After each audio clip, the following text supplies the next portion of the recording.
On a beaucoup de problèmes de pucerons, surtout au début du printemps, donc sur les cultures primeurs sous serre, avec des ennemis naturels qui ne sont pas encore sortis d'hivernation ou qui ne sont pas encore rentrés dans les serres. À l'extérieur, on a des problèmes de doryphores sur les pommes de terre, mais qui sont récurrents et du coup, qu'on sait à peu près comment gérer.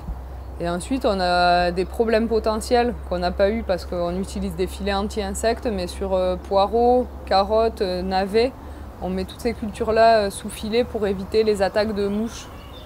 Déjà, on essaie de faire un maximum d'observations, donc de passer régulièrement dans les cultures pour regarder s'il y a des insectes nuisibles qui sont dessus. Soit on achète des insectes auxiliaires qu'on place dans les serres à la plantation, soit sous forme de petits tubes, soit ça va être de la poudre, du copeau de bois qu'on dispose au pied des plants, ça dépend des insectes. Ensuite, on a l'option savon noir, qu'on utilise nous surtout sur les jeunes plants quand il n'y a pas encore beaucoup de feuilles. Et ça, c'est vraiment pour limiter, pareil, les populations de pucerons avant d'avoir des ennemis naturels dans la serre pour les réguler. Troisième option, on récupère nous des ennemis naturels à l'extérieur et on les introduit dans les serres, donc essentiellement des coccinelles. On a fait un test d'implanter des fleurs sur les bords de serre pour augmenter la population d'insectes qui hivernent à l'intérieur des serres et qui vont pouvoir du coup être efficaces très tôt dans la saison pour lutter contre les premiers pucerons qui nous causent des soucis. On a mis du muflier, c'est celle qu'on voit le plus, la plus grosse. Ensuite, on a mis de l'alice maritime et du souci calendula.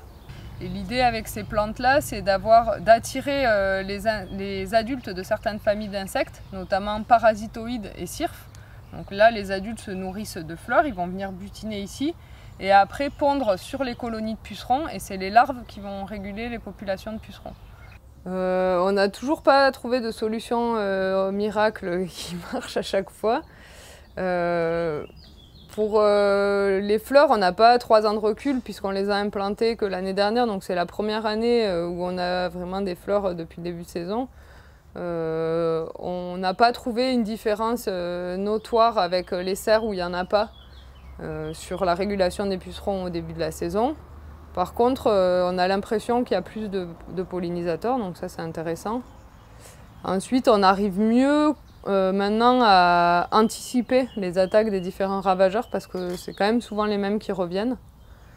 Donc on arrive à mieux anticiper et plus pour tout ce qui est lâcher d'ennemis naturels et même traitement au savon noir, tout ça, plus on s'y prend tôt, plus c'est efficace.